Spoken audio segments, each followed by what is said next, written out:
certainly not the prettiest, but a win's a win. I think that's absolutely. that's what you guys need at this point. Regardless of how it looks, the momentum is what you need. And I mean, just talk about that importance first. No, absolutely. So to go into Christmas to get a win after 2 straight losses, one at home, which was a tough one against Bentley, and then going on the road where we didn't play as hard as we've played. That was the Stonehill game was a tough one for me to swallow because I thought they outcompeted us. This game, great first half. I mean, a great first half to hold the team that scores 87 points to 29. I thought we did a great job. Our mindset was to take away threes. Their 2 best scorers, number 23 and 20, both go 3 for 17. So we did our job that way. The other part of the equation was taking care of the basketball, and so anyway, we're leaning on Day to do so much. There was some fatigue involved, and then it's the same thing. We got some young guys that I'm putting in some different positions that need these kind of games and try and figure it out. And in the end, we made enough plays.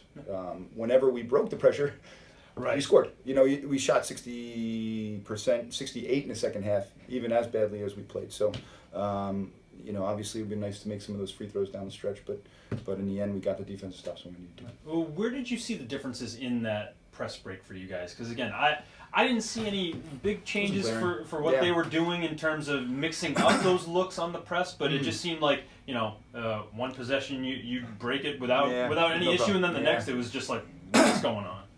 I think there was some fatigue, and in the first half they didn't trap nearly as much. Right. They trapped right away, and I thought, again, there was just some fatigue, so our passes were a little soft. They weren't as sharp. We didn't come back to the ball soon enough. We kind of held the ball and let them trap us, and then they got in us, and then we were kind of a little frazzled that way. It's something that, you know, it's a learning process. We don't play a ton of teams like that. The other game was post that we did, so we did get some exposure to it. And again, I played a good amount of freshmen and guys that didn't play a lot going into the game. Carlos plays 11 minutes.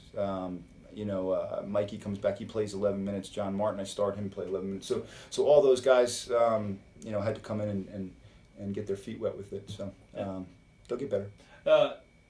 Are they a 3-point shooting team on the other side often? Because I didn't know if that they were doing that because you guys were packing in a little bit. No. Listen, they take a lot and they average 12.5 makes. Right.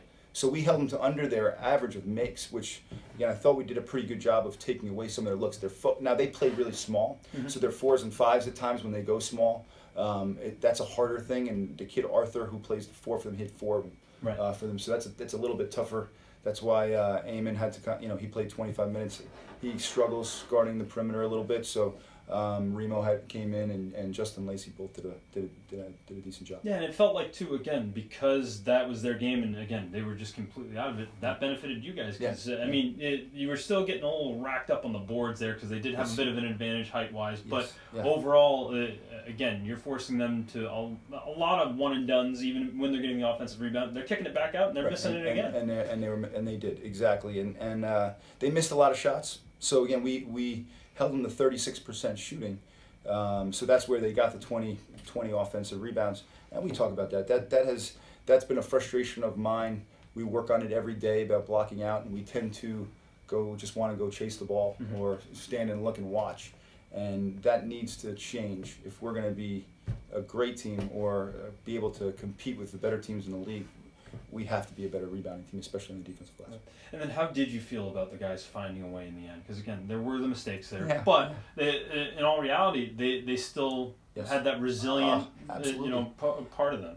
Day was frustrated. He felt like he got nicked on some of those drives, and so I could see the frustration build on him. They went way under on one of his 3-point attempts that he banged out, which was a huge 3 that he hit. So for him to make that, and again for us to handle the pressure at times and get some layups to keep them at bay. Again, I think it's more our first half, and then what did we bump it up to in the second half? We got it to 16. It was 16 or 18, and then we let up some.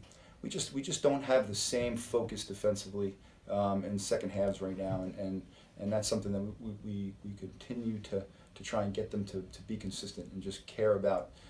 If you can defend that well in the first half, why not have the same mindset in the second half? And once we get there, we'll be fine.